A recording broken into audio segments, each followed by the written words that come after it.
Hello नमस्कार साथियों, जय श्री कृष्णा, राधे राधे। तो कैसे हैं आप सभी और कैसे चल रही है आपकी तैयारियां। तो देखिए साथियों, राजस्थान चतुर्थ श्रेणी हाई कोर्ट की जो वैकेंसी है इसके लिए हम बिल्कुल जीरो लेवल से तैयारी शुरू कर रहे हैं, ठीक है। और इसके लिए हमने 45 दिनों का लक्ष्य रखा है। इन 45 दिनों के अंदर आपको चतुर्थ श्रेणी की संपूर्ण तैयारी देखने को मिल जाएगी, ठीक है। और देखिए, अगर आपको इस एग्ज़ाम्स का आपने फॉर्म भरा है और अभी तक कुछ नहीं पढ़ा है तो भी आपको सभी टॉपिक्स की जीरो लेवल बेसिक लेवल से तैयारी कर रहे हैं। कौन कौन से प्रश्न कहाँ से बनते हैं, किस प्रकार से प्रश्न पूछे जाएंगे, संपूर्ण जानकारी इस क्लास के अंदर देखेंगे, ठीक है। अगर आप उदयपुर लर्निंग क्लासेस चैनल पर पहली बार आए हैं तो चैनल को सब्सक्राइब जरूर कर लीजिएगा। तो देखिए साथियों, आज का अपना टॉपिक रहने वाला है 45 दिन में से पहला दिन घटा लीजिए, अब बचे हैं 44 दिन, ठीक है। और ये अपने पहले दिन हम 2 टॉपिक कवर करेंगे, ठीक है, संधि और समास, ठीक है। अब देखिए, यहाँ पर हम बेसिक लेवल से तैयारी शुरू कर रहे हैं। तो संधि की परिभाषा देखेंगे सबसे पहले, बहुत ही आसान शब्दों में है और इनकी पीडीएफ आपको व्हाट्सएप ग्रुप पर मिल जाएगी। हमने सरल शब्दों में यहाँ पर पीडीएफ ऐड की है जिससे आपको समझने में आसानी रहे, ठीक है। तो देखिए, यहाँ पर जब 2 शब्द पास पास आते हैं तो पहले शब्द के आखिरी वर्ण यानी कि अक्षर और दूसरे शब्द के पहले वर्ण के मिलने से जो बदलाव या परिवर्तन आता है उसे संधि कहते हैं। यानी कि जब 2 शब्द पास पास आते हैं और उस पहले शब्द का आखिरी वर्ण और दूसरे शब्द का पहला वर्ण जब मिलते हैं और फिर जो परिवर्तन आता है उसे संधि कहते हैं। याद रखने योग्य इसमें बात है कि संधि हमेशा 2 वर्णों के मेल से होती है, न कि शब्दों के मेल से। अगर पूछा जाए कि संधि का मेल किस प्रकार होता है, 2 शब्दों का मेल, 2 वर्णों का मेल, तो आपको 2 वर्णों वाला ऑप्शन सेलेक्ट करना है। अब देखिए, संधि कितने प्रकार की होती है। अगर आप ये परिभाषा, प्रकार और इनके भेद ये अगर आप समझ गए ना, इनके उदाहरण ये जो अगर आप समझ गए तो चाहे कोई सा भी क्वेश्चन हो इस टॉपिक से रिलेटेड, वो सब क्वेश्चन आप सोल्व करने योग्य हो जाएंगे, ठीक है। तो इन प्रश्नों का 8वें दिन अपना टेस्ट होगा। हम जो भी पढ़ेंगे इन 7 दिनों के अंदर, ठीक है। और 7 दिनों के अंदर आप देखेंगे कि आपकी तैयारी किस लेवल पर जा रही है, ठीक है। ओनली फॉर 7 डेज आप उदयपुर लर्निंग क्लासेस चैनल को फॉलो करके देखिए, सब्सक्राइब करके देखिए, आपकी तैयारी में कितना इजाफा होता है, ठीक है। तो देखिए, संधि के प्रकार कितने हैं, संधि के कितने प्रकार की होती है। तो देखिए, स्वर संधि, व्यंजन संधि और विसर्ग संधि 3 प्रकार की होती हैं। अब देखिए, स्वर संधि, स्वर संधि की परिभाषा क्या है। जब स्वर के साथ स्वर का मेल होता है और उसमें जो परिवर्तन आता है वो स्वर संधि कहलाता है। सरल भाषा में कहे तो ये सबसे आसान संधि है। इसमें दोनों तरफ पहले और दूसरे शब्द के वर्ण सिर्फ स्वर ही होते हैं। अब देखिए, स्वर संधि में स्वर कौन कौन से हैं। अ, आ, छोटी, बड़ी, छोटाऊ, बड़ाऊ, री, ए, आई, ओ और आओ, ठीक है। अब इसका उदाहरण देखिए, हिम प्लस आलय, हिमालय, हिमालय में क्या आ रहा है, हिम म के अंदर क्या आ रहा है, अ आ रहा है, आ रहा है, यहाँ पर देखिए आ, ठीक है। तो यहाँ पर क्या हो जाएगा, अ प्लस आ मिलेंगे तो क्या होगा, आ बनेगा, ठीक है। तो हिमालय। कपि प्लस ईश, तो कपि इसमें छोटी ई की मात्रा आ रही है और इसमें बड़ी ई ऑलरेडी है तो कपिश हो जाएगा, ठीक है। अब देखिए, व्यंजन संधि, जब व्यंजन के साथ किसी स्वर या व्यंजन का मेल होता है और परिवर्तन आता है तो वो व्यंजन संधि कहलाती है। सरल भाषा में कहें तो इस संधि में पहले या दूसरे और दोनों तरफ व्यंजन जरूर होगा।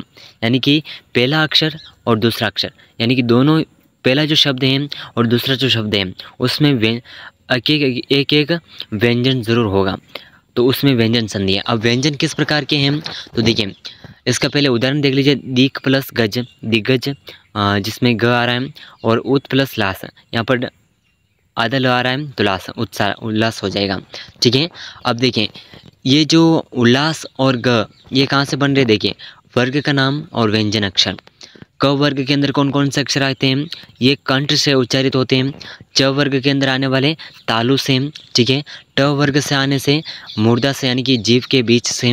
और त वर्ग वाले दांतों के द्वारा, अगर हम जीभ को दांत से नहीं लगाएंगे तो इन जो स्वर व्यंजन है इनका हम उच्चारण नहीं कर पाएंगे, ठीक है। प वर्ग, जिन्हें हम होठ से इनका उच्चारण होता है। अंतस्थ व्यंजन, जिनका बीच से उच्चारित हो रहा है, अपने कंठ के बीच से ये व्यंजन उच्चारित होते हैं। य, र, ल, व, ह, ठीक है। अब देखिए, ऊष्म या संघर्ष व्यंजन। अब देखिए, मान लीजिए कि आप लंबी दौड़ लगा रहे हैं और दौड़ के बाद में अगर आप कुछ भी अक्षर बोलेंगे ना तो वो आपको इन शब्दों के अंदर आएगा। ठीक है, गर्मी या घर्षण से उच्चारित। श, षटकोण श, स और ह इसमें आएगा। ठीक है, अब देखिए इसी प्रकार जो बच्चे कुछ जो शब्द हैं ड और ड, ये क्या है, द्विगुण और उक्षिप्त व्यंजन है। संयुक्त व्यंजन कौन से हैं? श, यानी कि जो दो अक्षरों के मेल से जो श अक्षर बनता है वो संयुक्त व्यंजन होता है। ठीक है, अब देखिए विसर्ग संधि, विसर्ग का सीधा से समझने का ट्रिक है कि ये दोनों बिंदियों को आपको ध्यान में रखना है। जहाँ पहले शब्द के अंत में विसर्ग लगता है, दो बिंदियाँ लगती है, तो वहाँ पर विसर्ग संधि है। जैसे इसका उदाहरण देख लीजिए, निह प्लस चल, निश्चल, मन प्लस बल, मनोबल। अब ये ओ कैसे आ रहा है, इसका एक नियम है। ठीक है, जो हम आगे देखेंगे। अब देखिए यहाँ पर हम इसके जो स्वर संधि हैं इसके कितने भेद हैं ये देख लेते हैं, और यहीं पर व्यंजन और विसर्ग संधि के भी जो नियम हैं वो भी हैं। ठीक है, सबसे पहले देखते हैं स्वर संधि कितने प्रकार की हैं। तो ये 5 प्रकार की हैं। दीर्घ संधि, दो समान स्वर मिलकर दीर्घ हो जाते हैं। विद्या प्लस आलय, विद्यालय, यहाँ पर विद्या आ रहा है और यहाँ पर भी आ रहा है, तो ये क्या हो जाएगा, विद्यालय। और यहाँ पर देखिए दूसरी संधि है गुण संधि, अ आ, देखिए छोटा अ और बड़ा अ, ठीक है, के बाद में छोटी ई और बड़ी ई हो तो ए बन जाता है। क्या बन जाता है, ए बन जाता है। ठीक है, इसी प्रकार छोटा ऊ और बड़ा ऊ हो तो ओ बन जाता है। ठीक है, जैसे उदाहरण है महोत्सव, तो अपने जो ओ आ रहा था वो इस प्रकार आ रहा था। ठीक है, अब देखें आगे और देखें, तीसरी संधि है अपनी वृद्धि संधि। ठीक है, इसमें अ आ के बाद अगर छोटा ए और बड़ा आई है तो ये आई हो जाएगा, यानी कि दोनों मिल करके एक शब्द बनाएंगे, एक वर्ण बनाएंगे, स्वर बनाएंगे। ठीक है, और दूसरा देखिए मात्राएं, अगर ओ और औ है तो क्या हो जाएगा, औ हो जाएगा। ठीक है, जैसे देखिए सदा प्लस एव, सदा है और यहाँ पर आगे क्या आ रहा है, एव आ रहा है, ए आ रहा है, तो सदैव हो जाएगा, यानी कि 2 मात्राएं लगेगी। अब देखिए तीसरी है यण संधि, इसमें छोटी ई बड़ी ई का य बन जाता है, छोटा ऊ और बड़ा ऊ अगर है तो वह व बन जाता है और री का र हो जाता है। इसी प्रकार अति प्लस अधिक, अति में ई की मात्रा आ रही है। ठीक है, तो यहाँ पर क्या हो जाएगा, अत्यधिक, यह आ जाएगा। ठीक है, पांचवी है आयादी संधि, ए का आय हो जाता है और आई का आय हो जाता है। इसी प्रकार अव और ओ का आव हो जाता है और आव का आव हो जाता है। ठीक है, अगर आप इस पीडीएफ को इस क्लास को दोबारा रिवीजन करेंगे तो आपको सभी डाउट्स आपके क्लियर हो जाएंगे, और इनकी पीडीएफ जो है आपको व्हाट्सएप ग्रुप पर मिल जाएगी, जिसका लिंक हम डिस्क्रिप्शन में उपलब्ध कर देंगे। ठीक है, अब देखिए व्यंजन संधि और विसर्ग संधि, इसके जो नियम हैं किस प्रकार हैं ये देख लिए। व्यंजन संधि का पहला नियम है कि वर्ग के पहले वर्ण क, च, त आदि होते हैं तो तीसरे वर्ण में परिवर्तित हो जाते हैं। जैसे कि दिक्कज, तो यहाँ पर क्या है, आधा क है तो तीसरे वर्ण में परिवर्तित होगा, तो क्या आ जाएगा, आधे क के स्थान पर आधा ग। ठीक है, इसी प्रकार इसका दूसरा नियम है वर्ग के पहले वर्ण का 5वें वर्ण में परिवर्तन होता है। ठीक है, अब देखिए जब उत प्लस नति, तो इसका 5वें वर्ण में उन परिवर्तन होगा तो उन्नति हो जाएगा।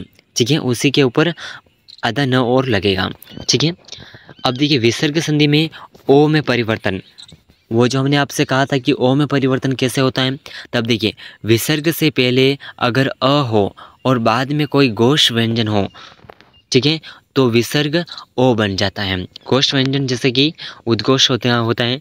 ठीक है, तो अब देखिए यहाँ पर मनः प्लस रथ, तो यहाँ पर मनः के अंदर क्या आ रहा है, अ आ रहा है। ठीक है, तो यहाँ पर क्या हो जाएगा, मनोरथ।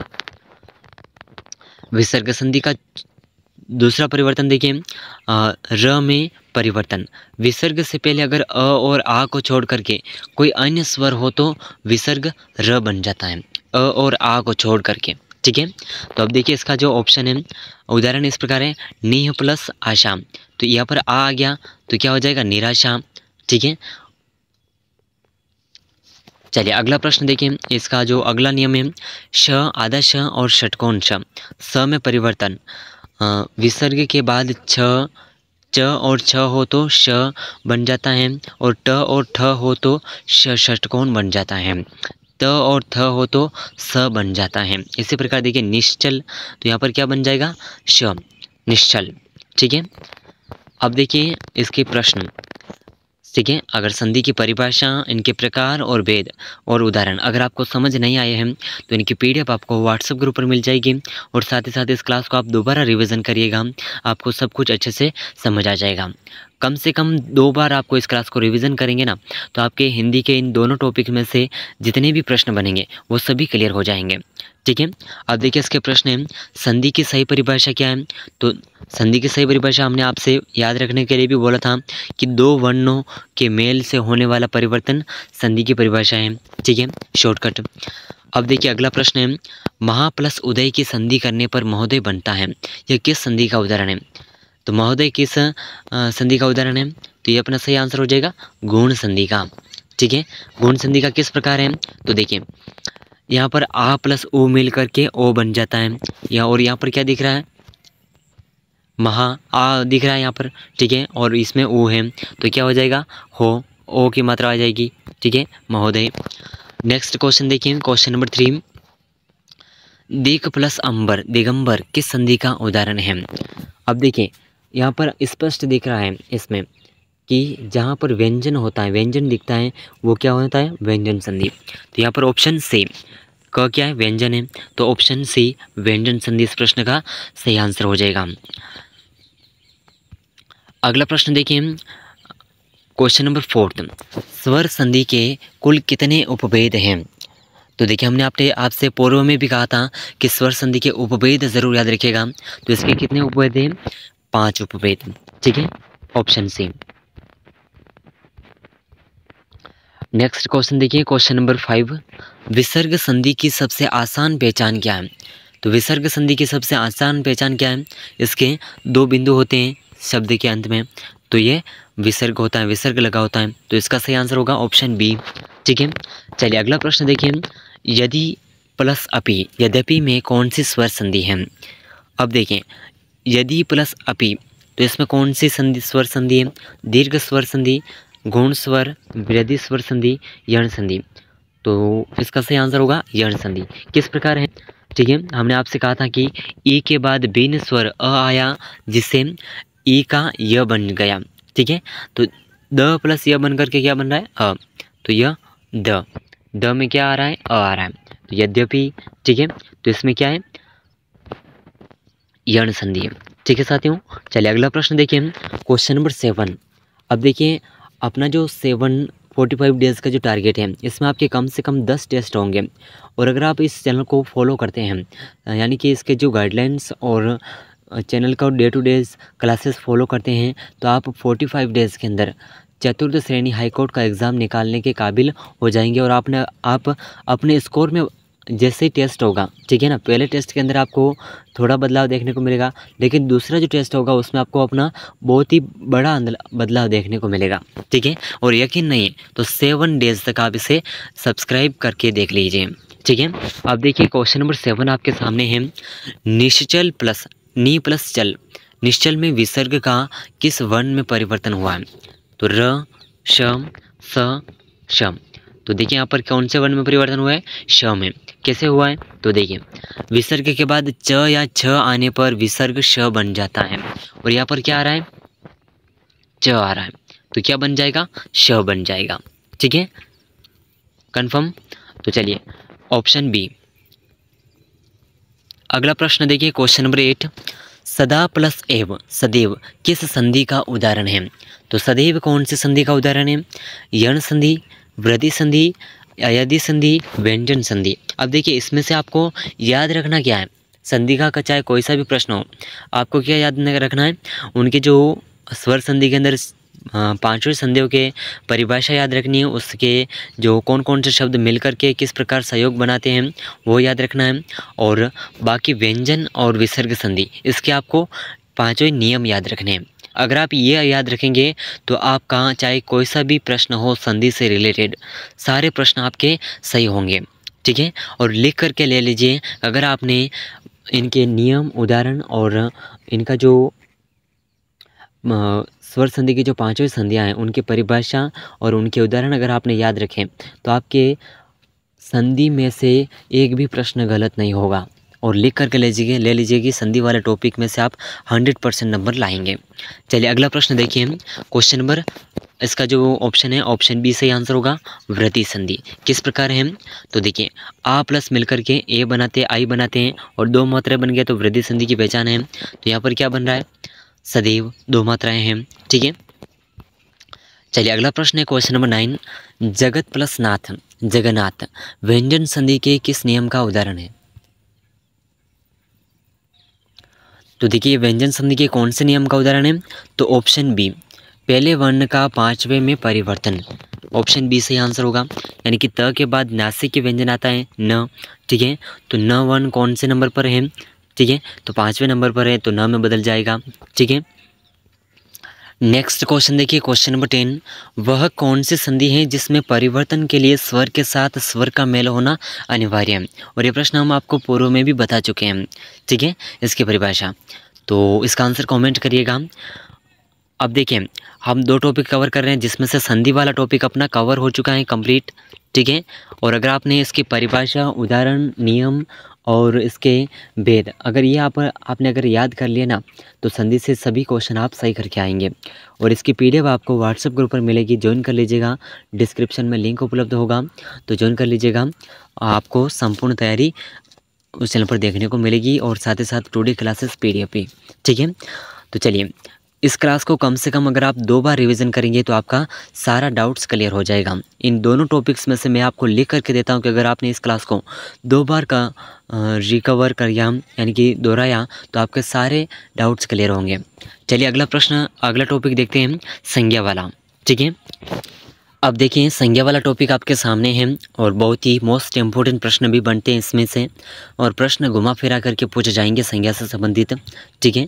देखिए प्रश्न भी देखेंगे, सबसे पहले इनकी परिभाषा बेसिक लेवल पर देख लेते हैं जिससे सारे क्वेश्चन यहीं से बनते हैं, ठीक है। क्वेश्चन हमेशा उदाहरण, परिभाषा, नियम, भेद इसी में से बनते हैं, ठीक है। अब देखिए संज्ञा, संज्ञा का परिभाषा आपको याद होगी, किसी व्यक्ति, वस्तु, स्थान या भाव तथा अवस्था के नाम को संज्ञा कहते हैं। अब देखिए संज्ञा के प्रकार कितने हो गए, संख्या, चलिए बताइएगा कि कमेंट में संज्ञा कितने प्रकार की होती हैं। तो देखिए संज्ञा के अगर प्रकारों की बात करें तो आपको क्रम वाइज देखने को भी मिल जाएंगे। सबसे पहला प्रकार है व्यक्तिवाचक संज्ञा। ये हमेशा निश्चित नाम होते हैं, जैसे राम, दिल्ली, हिमालय, इन्हें किसी एक की पहचान के लिए इस्तेमाल करते हैं। राम, तो देखिए जैसे भी राम हो गया, रमेश हो गया, तो अगर मैं आपसे कहूँ कि रमेश, तो आपको अपने आसपास जो भी रमेश नाम का व्यक्ति होगा ना, उसकी छवि आपको अपने अंदर देखने को मिलेगी, ठीक है। तो यानी कि जिसका नाम लेते जो छवि उत्पन्न होती है वो हो गया व्यक्तिवाचक संज्ञा, ठीक है। दिल्ली, अगर हम दिल्ली का नाम लें तो दिल्ली के नाम लेते आपके मन में क्या आएगा, भारत की राजधानी दिल्ली, दिल्ली शहर आपके मन में आएगा। हिमालय, अगर हम हिमालय का नाम लें तो बड़े बड़े पहाड़ आपके मन में आएंगे, ठीक है। जहाँ पर जिस नाम से चित्र यानी कि छवि उत्पन्न होती है वो व्यक्तिवाचक संज्ञा होती है, ठीक है, जिसमें भी किसी व्यक्ति विशेष की पहचान को बताया गया हो। अगला प्रश्न देखिए, जातिवाचक संज्ञा। ये पूरी श्रेणी या वर्ग को दर्शाते हैं, जैसे लड़का, तो लड़का कोई विशेष नाम तो है नहीं लेकिन पूरी एक श्रेणी है। लड़का, लड़का लड़की तो नहीं हो सकता, कोई कहेगा कि लड़के को अगर लड़की बोलेगा तो आप मानेंगे क्या, नहीं मानेंगे, आपको लगेगा कि वो लड़का है। अगर नाम लेता तो हाँ उसके बारे में बोल रहा है। तो यानी कि लड़का एक पूरी श्रेणी है, ठीक है। शहर, अगर कोई शहर के बारे में बात करेगा तो शहर कोई गांव तो हो नहीं सकता, पूरा एक शहर होगा, ठीक है। और पहाड़, तो पहाड़ भी क्या है, अनेकों पहाड़ होंगे, ठीक है, जिसे कहते हैं जातिवाचक संज्ञा। यानी कि उसके पूरे समूह, उसके पूरे उससे रिलेटेड जितने भी लोग या व्यक्ति विशेष हैं, ठीक है, यानी कि कास्ट, वो पता चलता है, उससे कहते हैं जातिवाचक। और भाववाचक, ये अदृश्य गुण होता है, यानी कि अवस्था, भावना बताते हैं, जैसे बचपन, खुशी, सुंदरता, इन्हें केवल महसूस किया जा सकता है, ठीक है। अब देखिए अगर मैं आपसे कहूँ कि हाँ चलिए आपके आसपास कोई खुशी है, ठीक है, आपके आस पड़ोस में कोई ज़्यादातर उदास रहता है और अचानक से खुश दिखता है, तो क्या आपको उसका खुशी, उसकी आप सिर्फ उसकी वजह पता कर पाएंगे, लेकिन वो खुश कितना है ये आप नहीं देख पाएंगे, ठीक है, आपको उसके चेहरे पर स्माइल ज़रूर दिखेगी। ठीक है, उसे कहते हैं वो एक भाव है, उसके अंदर एक भाव है, उसे कहते हैं भाववाचक संज्ञा। अब देखिए सुंदरता, अगर आपने किसी से कहा कि वो इतना अत्यधिक सुंदर है, तो क्या आपको उसकी सुंदरता दिखती है? नहीं दिखती है, लेकिन वो एक भाव है, किसी को अपने लेवल पर सुंदर दिखता है। जैसा कि आपको जो व्यक्ति सुंदर दिखता है वो किसी और को सुंदर नहीं दिखेगा।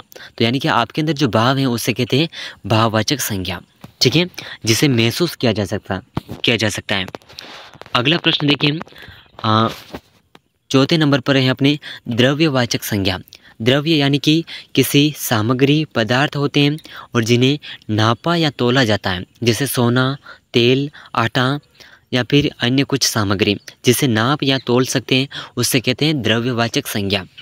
अब दूसरी है, 5वें नंबर पे है समूहवाचक संज्ञा। ये एकत्रित समूह या झुंड का बोध कराते हैं, जैसे सेना, कक्षा दल। अब देखिए जैसे मैं आपको ये नाम लूँ कि हाथी जा रहे हैं, यानी कि हाथी जा रहा है तो एक अकेला हाथी है, लेकिन हाथी जा रहे हैं तो आपके मन में आएगा कि अनेकों हाथी हैं, एक से बढ़कर के एक से ज़्यादा हाथी हैं, तो आपके अंदर पूरा हाथियों का झुंड आएगा, उससे कहते हैं समूहवाचक संज्ञा। ठीक है, अब देखिए परिभाषा हो गई, इनके प्रकार हो गए, इनके उदाहरण हो चुके हैं। अब देखिए इससे रिलेटेड हम कुछ प्रश्न देख रहे हैं जो कि एग्ज़ाम के अंदर किस तरह से पूछे जाते हैं। ठीक है, ज़्यादा कुछ नहीं, अगर आप इस क्लास को दोबारा रिवीजन करेंगे ना तो संधि और संज्ञा वाला टॉपिक आपका पूरा कवर हो चुका होगा। अब देखिए संज्ञा की, इसका क्वेश्चन नंबर 1 आपके सामने है। संज्ञा की परिभाषा के अनुसार निम्नलिखित में से क्या संज्ञा का बोध नहीं कराता है? तो संज्ञा का व्यक्ति का नाम बोध कराता है, वस्तु ये भी है, भाव ये भी है, यानी कि जो संज्ञा के प्रकार हैं उसमें है। ठीक है, लेकिन क्रिया या कार्य ये संज्ञा का परिभाषा में उत्पन्न नहीं होता है। तो ऑप्शन स अपना बिल्कुल सही आंसर हो जाएगा। नेक्स्ट क्वेश्चन देखिए, क्वेश्चन नंबर 2, हिंदी व्याकरण के अनुसार संज्ञा के मुख्य रूप से कितने प्रकार माने गए हैं? तो अगर आपसे प्रश्न पूछा जाए कि संज्ञा के कितने प्रकार हैं, तो आपको करना है 5 प्रकार हैं। व्यक्तिवाचक, जातिवाचक, भाववाचक, द्रव्यवाचक, समूहवाचक। ठीक है, 5 प्रकार आपको याद रखने हैं और इनकी सरल परिभाषा भी हमने आपको उपलब्ध करवाई है। तो इस परिभाषा को अगर आप याद रखेंगे तो बहुत ही आसान शब्दों में आपकी शॉर्ट लैंग्वेज में आपके सारे प्रश्न सही होंगे।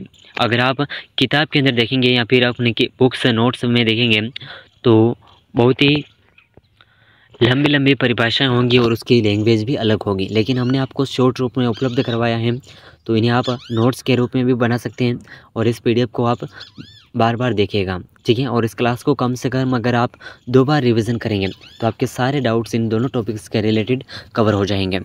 अब देखिए अगला प्रश्न देखते हैं, क्वेश्चन नंबर 3, निम्नलिखित शब्दों में से व्यक्तिवाचक संज्ञा शब्द कौन सा है? पर्वत, लड़का, पुस्तक, भारत। तो ये है, लड़का क्या है? जातिवाचक है। ठीक है, पर्वत ये भी नहीं है, पुस्तकें अनेक होती हैं।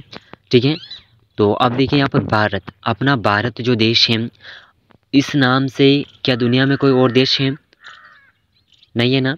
तो अगर कोई भी व्यक्ति आपके सामने किसी भी देश का नाम लेता है, जैसे कि मैं आपको कहूँ कि अमेरिका, तो आपके सामने फट से अमेरिका की छवि आएगी। ठीक है, क्योंकि अमेरिका के नाम से वो जो छवि उत्पन्न होती है, जिस व्यक्ति विशेष का नाम लेते हैं, ठीक है, तो जो छवि उत्पन्न होती है उससे कहते हैं व्यक्तिवाचक संज्ञा। तो यहाँ पर क्या है? भारत, भारत एक देश है, अपना भारत देश है। ठीक है, तो इसका एकमात्र देश है, इससे बढ़कर के कोई दूसरे देश तो इसमें हुए नहीं इसी नाम से। तो अपना अगर भारत नाम है तो अपना एक देश है, तो ये व्यक्ति विशेष है। ठीक है, तो यहाँ पर ऑप्शन बी बिल्कुल सही आंसर होगा। नेक्स्ट क्वेश्चन देखिए, क्वेश्चन नंबर 4, नदी जातिवाचक संज्ञा है तो इसके लिए उपयुक्त व्यक्तिवाचक संज्ञा का उदाहरण क्या है? देखिए नदी जातिवाचक है, यानी कि नदियाँ ये क्या है? एक नदी की जाति है। ठीक है, जिस प्रकार अगर हम कहेंगे कि तालाब, तो कोई निश्चित तो नहीं है कि हम किस तालाब की बात कर रहे हैं, लेकिन तालाब बहुत सारे हैं। ठीक है, आपके मन में सवाल आएगा। तो इसी प्रकार नदी, अगर हम कहेंगे नदी, तो कौन सी नदी है ये तो निश्चित नहीं है, लेकिन नदियाँ होती हैं, बहुत सारी होती हैं, ये आपके मन में ज़रूर आएगा। अब इसी प्रकार देखिए यहाँ पर ऑप्शन में क्या है? गंगा, पानी, किनारा, बहाव। तो नदी का व्यक्तिवाचक क्या होगा? गंगा, यानी कि यहाँ पर अकेला नाम है, नदी का नाम है, ठीक है। बाकी सब जो क्या है, बाकी सब क्या है, नदी के किनारे पानी, ये तो वैसे ही गंगा नदी के अंदर भी है, ठीक है। तो यहाँ पर व्यक्ति का नाम है, क्या है, व्यक्ति विशेष नाम है, तो ये होगा गंगा नदी, ठीक है। नेक्स्ट क्वेश्चन देखिए, क्वेश्चन नंबर 5। आधुनिक युग में हरिश्चंद्रों की कमी नहीं है। इस वाक्य में रेखांकित शब्द हरिश्चंद्रों किस प्रकार की संज्ञा है?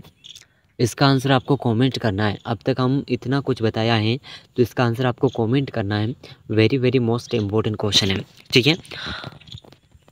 अब देखिए क्वेश्चन नंबर 6 आपके सामने है। रामायण, सोमवार और जयपुर जैसे शब्द संज्ञा के किस प्रकार को दर्शाते हैं? आपको इन प्रश्नों का आंसर कमेंट करने हैं कि कितने प्रश्न आपके सही हो रहे हैं। इससे आपको अंदाज़ा लगेगा कि आपके कितना आपको नॉलेज हुआ है अभी तक। अगर आपने परिभाषा, वेद, प्रकार और उदाहरण, इन्हें अगर आपने ध्यान से देखा है तो आपको इनमें से आधे क्वेश्चन ज़रूर सही होंगे।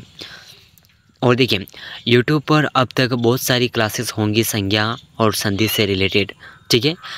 लेकिन हिंदी से रिलेटेड बहुत से क्वेश्चन भी अब तक कवर हो चुके होंगे, लेकिन आपको डायरेक्टली क्वेश्चन देखेंगे तो आपको समझ नहीं आएगा। जब तक आप बेसिक परिभाषा, उदाहरण और प्रकार ये याद नहीं करेंगे, तब तक आपको हिंदी व्याकरण में आपको कुछ भी समझ नहीं आने वाला है। अगर आपने इनको बेसिक लेवल से देख लिया तो आपको चाहे प्रश्न कैसे भी बने, सभी क्वेश्चन आपके सही होंगे, ठीक है। तो अब देखिए रामायण, सोमवार और जयपुर, इसका सही आंसर कौन सा होगा? ऑप्शन अ, जातिवाचक। रामायण क्या है? एक ग्रंथ है। सोमवार एक दिन है, ठीक है। और शहर क्या है? जयपुर क्या है? एक शहर है, ठीक है। तो इसका क्या है? जातिवाचक। भाव इसमें है नहीं, द्रव्य इसके नाप तोल हम सकते नहीं, तो इसका सही आंसर कौन सा होगा?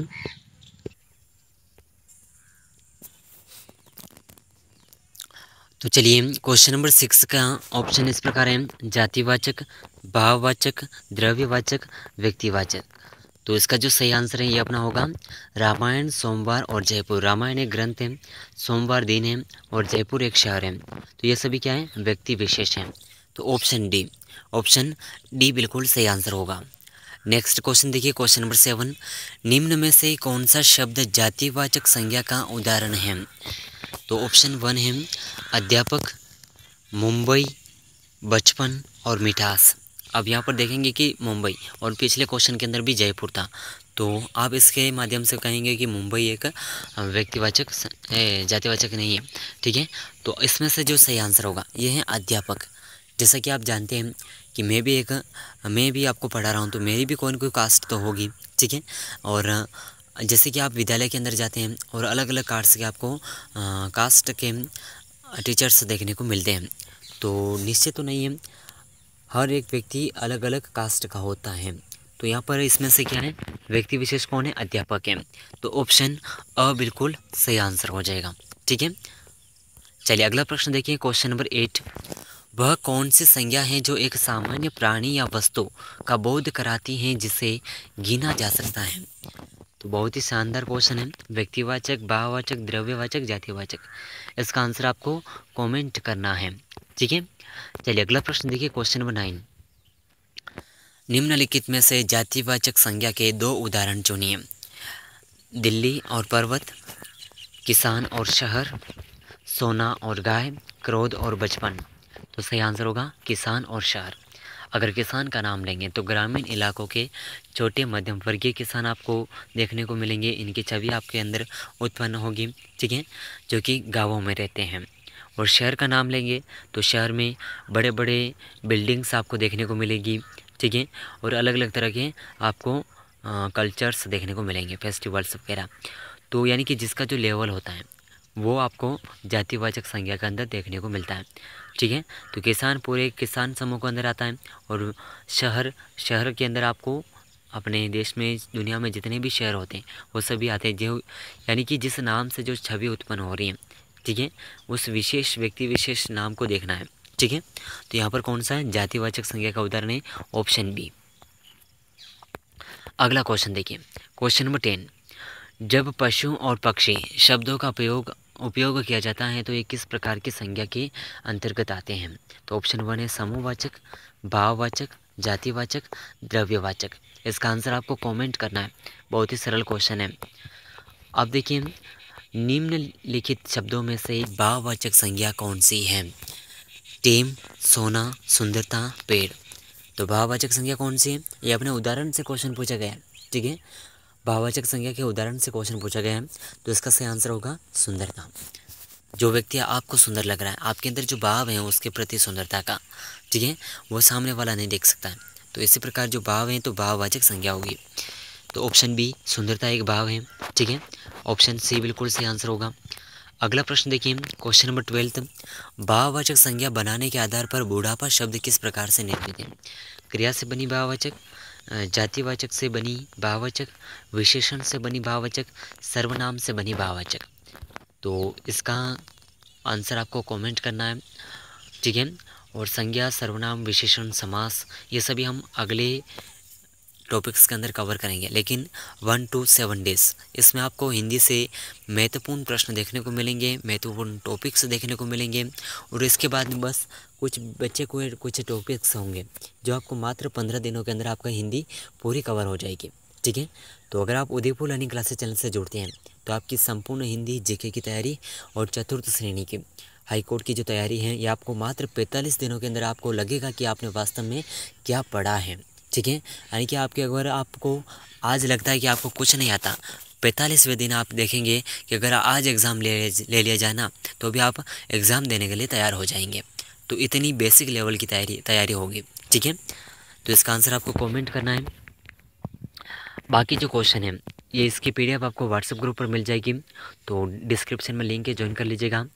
और देखिए, चतुर्थ श्रेणी हाईकोर्ट की संपूर्ण तैयारी बेसिक लेवल पर आपको इस चैनल पर देखने को मिलेगी। अगर आप चैनल पर पहली बार आए हैं तो चैनल को सब्सक्राइब कर लीजिएगा और इस क्लास को अपने दोस्तों के साथ में शेयर ज़रूर करिएगा। मिलते हैं अगले महत्वपूर्ण प्रश्नों के साथ में। और आज अपना 45 डेज़ में से पहला दिन था, ठीक है। तो अगला जो डेज़ अपना अगली जो क्लास होगी वो हम जीके के क्वेश्चन कवर करेंगे, ठीक है, ताकि अपनी तैयारी बेहतर लेवल पर हो सके। और 8वें दिन अपना टेस्ट होगा, तो सभी क्लासेस को रेगुलरली अटेंड करते हैं अगर आप, तो 45 डेज़ के अंदर आपका संपूर्ण तैयारी क्लियर हो जाएगी आपकी, ठीक है। तो उम्मीद करते हैं कि ये क्लास आपके लिए बहुत ही हेल्पफुल साबित रहेगी। मिलते हैं अगले महत्वपूर्ण प्रश्नों और महत्वपूर्ण टॉपिक्स के साथ में, तब तक के लिए जय हिंद, जय भारत।